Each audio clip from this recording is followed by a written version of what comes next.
Hello everyone, welcome to Bansal Academy classes. Today we are going to study organic chemistry और organic chemistry में हम अपना chapter that is the compounds containing oxygen which is aldehyde and ketone उसकी एक बहुत ही important reaction aldol condensation study करने जा रहे हैं. तो क्या टॉपिक है हमारा आज का? aldol condensation. It is a very important reaction. बहुत ज्यादा इंपॉर्टेंट है. कंडेंसेशन रिएक्शंस एल्डिहाइड कीटोन्स में जितनी भी हैं सारी ही इंपॉर्टेंट है, but one of the most important condensation reaction is aldol condensation. और ऑलमोस्ट एक क्वेश्चन तो हर एग्जाम में आ ही जाता है इस टॉपिक से, तो बहुत इंपॉर्टेंट टॉपिक है. ठीक है, एल्डोल कंडेंसेशन स्टार्ट करने से पहले मैं कंडेंसेशन वर्ड का मतलब ही क्लियर कर लेती हूँ कि कंडेंसेशन क्या होता है. कंडेंसेशन रिएक्शंस कौन सी होती हैं? एडिशन रिएक्शंस हम सबने सुन रखा है. What is addition? कि when two or more than two molecules add on each other, है ना, ऐड करते हैं, एडिशन होती है, जैसे डबल बॉन्ड वाले सिस्टम. तो कंडेंसेशन इज बेसिकली एडिशन.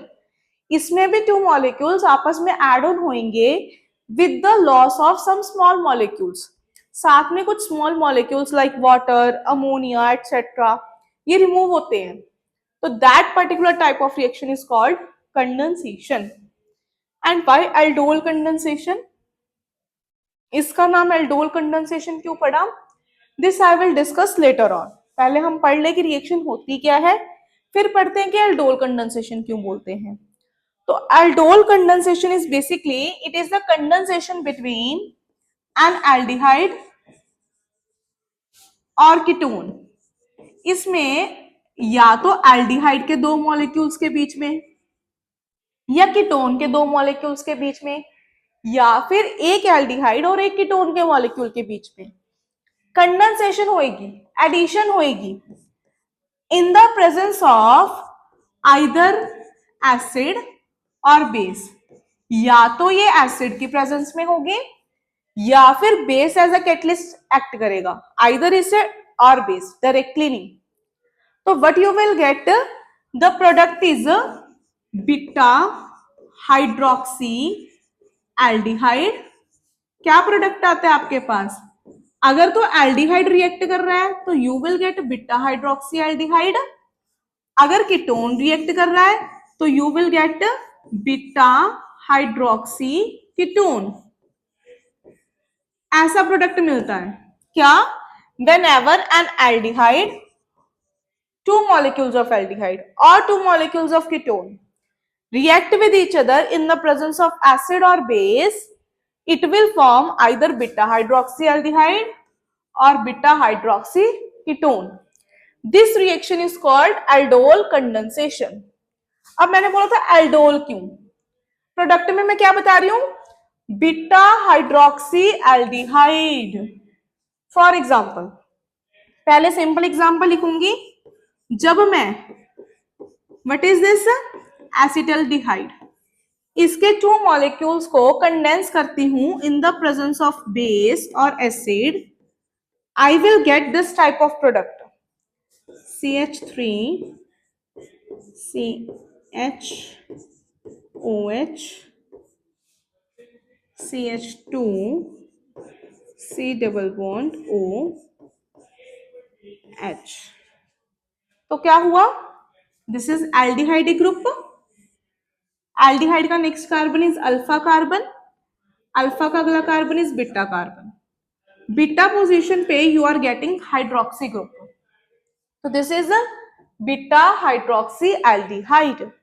अब क्योंकि एक ही मॉलिक्यूल में मेरे पास ये aldehyde that is ald and alcohol, alcohol के लिए क्या सब्सक्रिप्ट यूज कर सकते हैं हम, क्या स्विक्स, ओल, है ना. तो एक ही मॉलिक्यूल में मेरे पास एल्डिहाइड एल्ड और अल्कोहल ओल दोनों मिल रहे हैं. That's why this reaction is known as aldol condensation. तो क्या रिएक्शन है, whenever two molecules of aldehyde or ketone react with each other in the presence of acid or base, to form beta hydroxyaldehyde or beta hydroxyketone, or I will say aldol as a product. This reaction is called aldol condensation. इसे हम aldol condensation बोलते हैं. ठीक है. फिर मैंने बोला either acid और base, और ये रिएक्शन लिख के दे दी. हुई कैसे, व्हाट इज द मैकेनिज्म, क्या है कॉन्सेप्ट, ये हम डिस्कस कर रहे हैं. Let us start with the base catalysed aldol condensation. सबसे पहले हम करते हैं base catalysed aldol condensation. Example वही रखेंगे. मैं क्या करती हूं, 2 मॉलिक्यूल्स ले लेती हूं, किसके, एसिटाल्डिहाइड के, इन the presence of base that is dilute NaOH. Product तो मैंने पीछे लिख दिया. तो होगी कैसे ये रिएक्शन, मैकेनिज्म कैसे प्रोसीड करेगा, वो मेरे को डिस्कस करना है. What is the mechanism here. ठीक है, तो चलो करते हैं फिर स्टार्ट. सबसे पहले इस एल्डिहाइड के मॉलिक्यूल को मैं कुछ ओपन करके ऐसे लिख सकती हूं. ये this aldehyde group is an electron withdrawing group. पता है ना सबको, ये इलेक्ट्रॉन विदड्रॉइंग ग्रुप है. और इसके विद रिस्पेक्ट में ये जो कार्बन है, दिस इज अल्फा कार्बन. और इस अल्फा कार्बन के जो हाइड्रोजन्स हैं, ये एंड ये है अल्फा हाइड्रोजन. जो एल्डिहाइड और कीटोन के अल्फा हाइड्रोजन्स होते हैं ना, these are acidic in nature. ये एसिडिक नेचर के होते हैं. ठीक है, इट मीन्स यहां से आप प्रोटॉन्स रिमूव कर सकते हो. व्हाट डज दैट मीन, अगर मैं किसी बेस के साथ किसी ऐसे एल्डिहाइड या कीटोन को रिएक्ट करवाऊंगी which is having an alpha hydrogen, तो बेस क्या करेगा, इस अल्फा हाइड्रोजन को रिमूव करेगा and in turn this negative charge come here. क्योंकि बेस का काम क्या है, ये सिर्फ प्रोटॉन का रिमूवल, बॉन्ड के इलेक्ट्रॉन नहीं कहीं जा रहे, तो that will shift on carbon. तो आपके पास क्या बना, HC डबल बॉन्ड OH. क्या बोला मैंने, यहां से प्रोटॉन गया, बॉन्ड के electron will shift on carbon and here comes negative charge. ठीक है. नाउ ये करने के बाद अब क्या होगा, हो गया टॉपिक. ये जो नेगेटिव चार्ज है, it is stabilised with the help of this electron withdrawing group. ये इलेक्ट्रॉन विदड्रॉइंग ग्रुप है with the help of -R और -M इफेक्ट. ये नेगेटिव चार्ज यहाँ पे कॉन्जुगेशन में जा सकता है, तो इट इज स्टेबलाइज्ड. और आपके पास कुछ इस टाइप की रेजोनेटिंग स्ट्रक्चर फॉर्म होती है. This particular species is called enolate ion. क्या बोला जाता है इसे, enolate ion. What does enolate mean, enolate का मतलब क्या होता है, देखो अगर किसी भी सिस्टम में एक ही कार्बन के ऊपर डबल बॉन्ड हो, दैट इज इन, एंड उसी कार्बन के ऊपर OH that is alcoholic group लगा हो, दैट इज ओल, तो सिस्टम को मैं क्या बोलती हूं, इनोल. अब यहां पे डबल बॉन्ड दिख रहा है, डबल बॉन्ड वाले कार्बन पे OH था जिसका H निकल चुका है, तो इनोल से क्या बन गया, इनोलेट आयन. तो क्या हुआ फर्स्ट स्टेप में, ये जो हाइड्रोजन्स हैं, alpha hydrogens of this aldehyde are acidic in nature. और इनका एसिडिक होने का रीजन भी यही है कि अगर आप यहां से प्रोटॉन्स रिमूव करते हो तो जो नेगेटिव चार्ज आएगा that is resonance stabilised. Electron withdrawing group present होने की वजह से वो रेजोनेंस में चले जाते हैं और स्टेबल हो जाते हैं. This is the reason. तो फर्स्ट स्टेप में क्या हुआ, प्रोटॉन रिमूवल हुई, कार्बन आयन बना which is in turn in resonance of this, और आपके पास क्या ऑप्शन आया, enolate ion. This is the first step. Second step में क्या होगा, ये जो आपके पास इनोलेट आयन बना, क्या, HC double bond C, oxygen negative, H positive, ये रिएक्ट करेगा दूसरे वाले मॉलिक्यूल के साथ, फ्रेश एल्डिहाइड या कीटोन के मॉलिक्यूल के साथ. कैसे, अगर हम बात करें एल्डिहाइड या कीटोन की, वो किस टाइप के रिएक्शन शो करते हैं, न्यूक्लियोफिलिक एडिशन रिएक्शन। क्यों? डबल बॉन्ड इज प्रेजेंट, तो कौन सी रिएक्शन? Addition reaction. फिर न्यूक्लियोफिलिक क्यों, इलेक्ट्रोफिलिक क्यों नहीं? As you know oxygen is electronegative element, तो ऑक्सीजन अगर इलेक्ट्रॉन विदड्रॉ करेगा तो यहां पे आया पार्शियल नेगेटिव चार्ज और कार्बन पे आया पार्शियल पॉजिटिव चार्ज। अब कार्बन के ऊपर पॉजिटिव चार्ज है, पॉजिटिव चार्ज लविंग स्पीशीज कौन सी होती है? न्यूक्लियोफाइल, तो न्यूक्लियोफाइल आके यहाँ पे अटैक करेगा। अब आप देख रहे हो ये oxygen negative again comes here, ये चार्ज यहाँ पे, तो जो नेगेटिव चार्ज था वो अटैक करेगा इस कार्बन पे and this bond will shift here. क्या किया मैंने? इनोलेट आयन से बनाया। अगर आपको मुश्किल लग रहा है, जो इसकी दूसरी रेजोनेटिंग फॉर्म थी, आप डायरेक्टली उससे भी बना सकते हो। ये बन गया था ना आप लोगों के पास, कार्बन के ऊपर यहां पे कौन सा चार्ज है? नेगेटिव चार्ज, इलेक्ट्रॉन एक्सेस में है, तो it can behave as nucleophile, तो this nucleophile will attack at this carbon positive और ये वाला बॉन्ड ऊपर शिफ्ट। तो क्या बनेगा प्रोडक्ट? यहां से बनाना शुरू करूं मैं। This is CH3,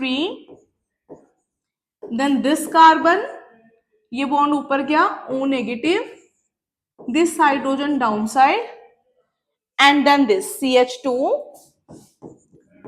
C double bond O H, ये बन गया है सेकेंड स्टेप में। And what is the third step? Third step में क्या होगा? अगर आपने देखा फर्स्ट स्टेप में O नेगेटिव H ने H रिमूव कर लिया तो it will form water, water की रिमूवल होगी यहाँ पे, है ना? OH नेगेटिव था, H पॉजिटिव लिया तो वाटर की रिमूवल हुई। उसी वाटर से ये वाली स्पीशीज क्या करेगी? H पॉजिटिव एब्स्ट्रैक्ट कर लेगी and O negative H will remove again. और क्या आप लोगों के पास प्रोडक्ट बना? CH3 COH H CH2 C double bond O H, this is the product form. ठीक है, ये आप लोगों के पास प्रोडक्ट बन के आया। अब क्या क्या देखा मैंने? फर्स्ट स्टेप में बेस आया, बेस ने क्या किया? फर्स्ट स्टेप में बेस आया और बेस क्या कर रहा था? प्रोटॉन एब्स्ट्रैक्ट कर रहा था। प्रोटॉन एब्स्ट्रैक्ट करने के बाद यहां पे आया negative charge which is resonance stabilised. ये नेगेटिव चार्ज रेजोनेंस स्टेबलाइज्ड था और आपके पास जो इंटरमीडिएट बन के आया, कौन आया? Enolate ion. अगर तो एग्जाम में क्वेश्चन आ गया which is the intermediate form in the base catalysed aldol condensation, अगर तो डायरेक्ट कार्बोकेटाइन कार्बन आयन है तो कार्बे एनायन टिक कराना, बट समटाइम्स डायरेक्ट ना आके वो इनोलेट आयन की फॉर्म में दे देते हैं। तो what is the intermediate here? Enolate ion. कौन सा इंटरमीडिएट है? Enolate ion. Now second step में क्या हुआ? इस इनोलेट आयन ने अटैक कर दिया एक फ्रेश मॉलिक्यूल पे and you are getting this type of species. And ये ऑक्सीजन नेगेटिव स्टेबल होने के लिए वाटर से H पॉजिटिव निकाल लेगा और OH नेगेटिव आपके पास वापस बाहर। बेस कैटालाइज था ना, कैटलिस्ट क्या होता है? विच इंक्रीजेस और decreases the rate of reaction without undergoing any change in itself. उसने अपना काम किया और एज इट इज बाहर आ गया और ये प्रोडक्ट बन गया आप लोगों के पास। And what is this? Aldol. क्या बन के आया? एल्डोल। तो दिस इज द मैकेनिज्म। अब अगर मैं इसके रेट लॉ की बात करूं, है ना, रेट लॉ भी तो लिखना पड़ेगा मेरे को। अगर मैं इसके रेट लॉ की बात करूं तो कैसे लिखा जाएगा इसका रेट लॉ? रेट लॉ लिखने के लिए मेरे को चाहिए रेट डिटरमाइनिंग स्टेप। जब कोई रिएक्शन नंबर ऑफ स्टेप्स में होती है तो उसका रेट डिपेंड करता है स्लो स्टेप पे। Slow step is the rate determining step. और स्लो स्टेप हमेशा कौन सा होता है? Formation of reaction intermediate. तो रिएक्शन इंटरमीडिएट इसी वाले स्टेप में बन रहा था, दैट इज स्टेप नंबर 1। कौन है रिएक्शन इंटरमीडिएट? या तो बोलोगे कार्बन आयन, या फिर अगर ऑप्शन में इनोलेट मिलता है तो इनोलेट आयन। ठीक है, this is very important question.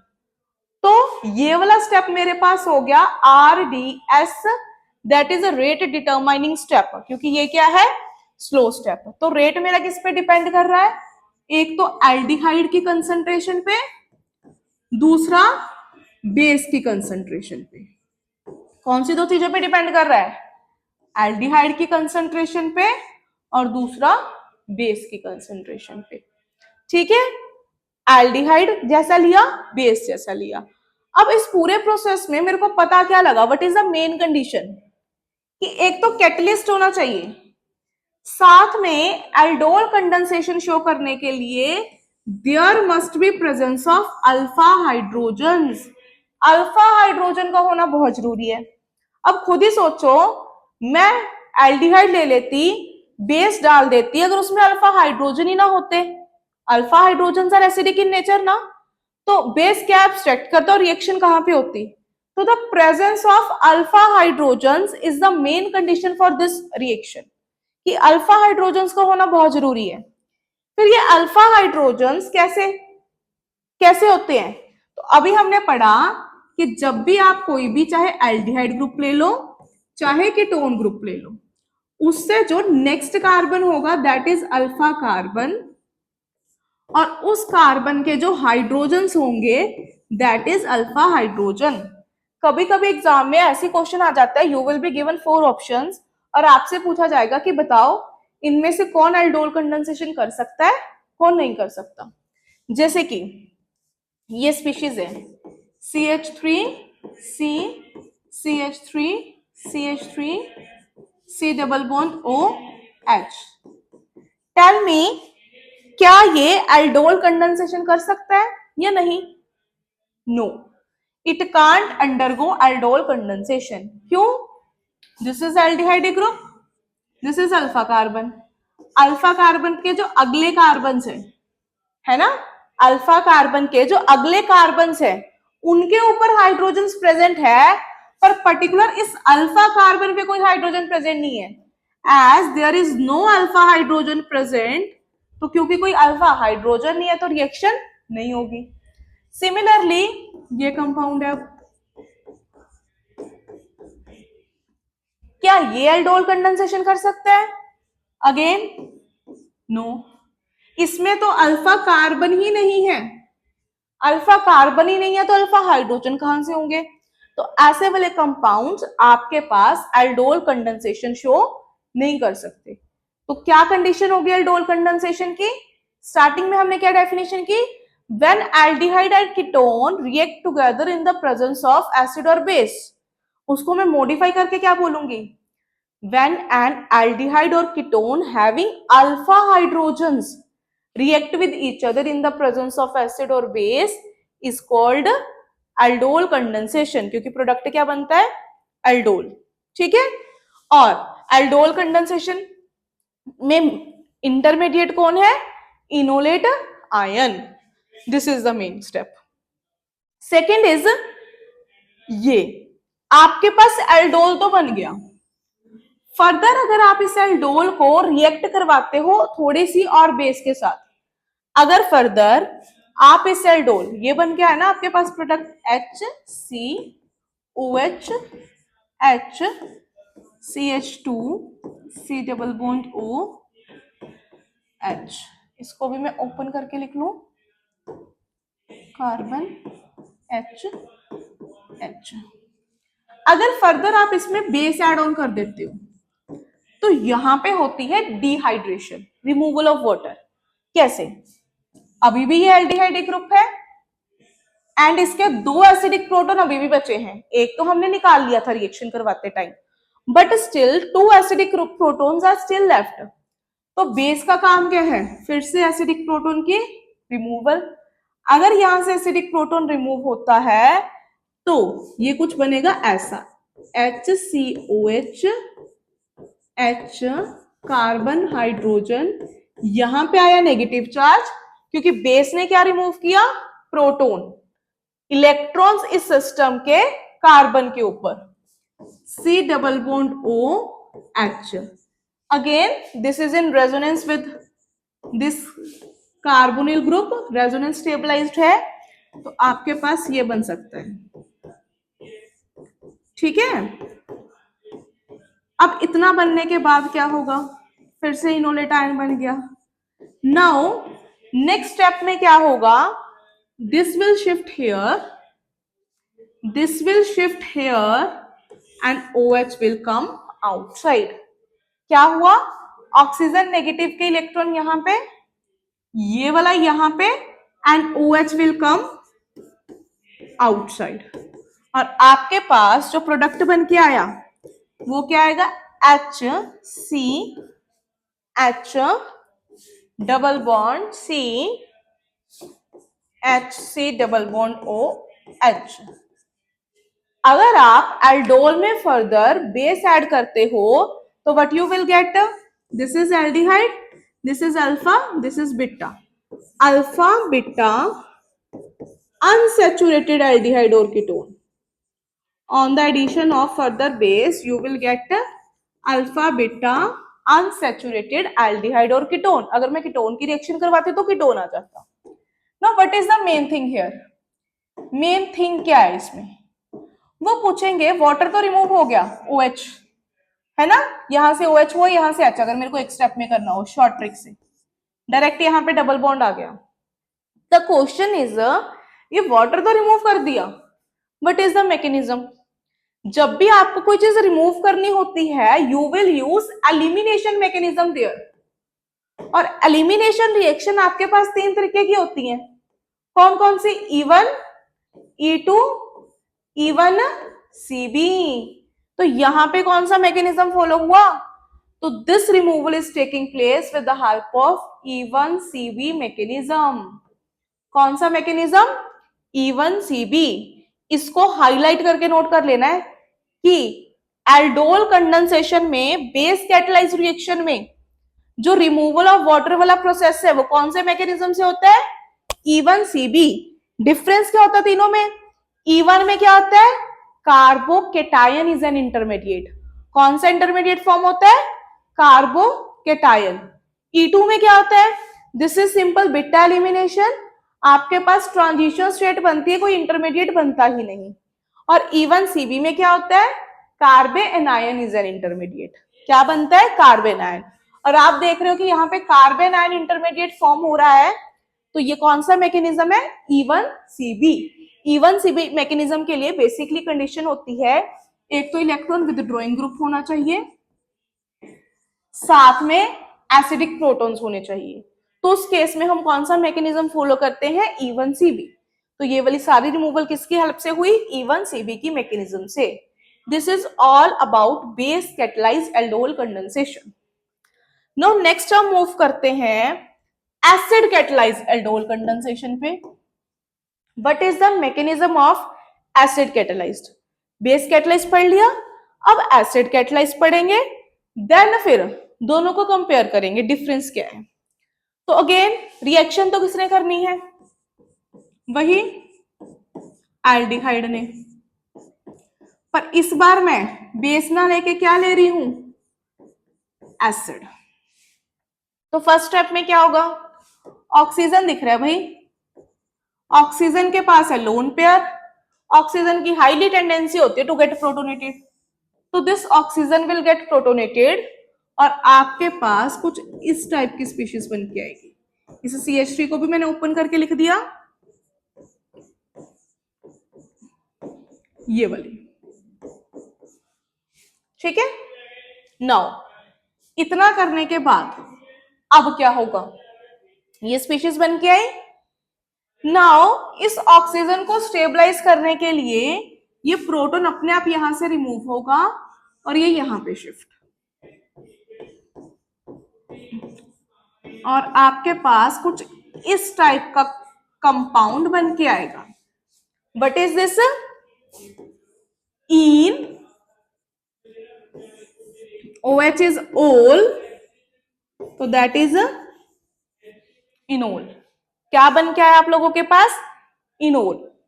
तो पहला डिफरेंस तो यहीं पे है, अगर कोई पूछे बेस कैटालाइज में कौन इंटरमीडिएट था, you will say enolate ion. और एसिड कैटलाइज में कौन है? You will say enol. कौन है इंटरमीडिएट? इनोल। हो गया फर्स्ट स्टेप।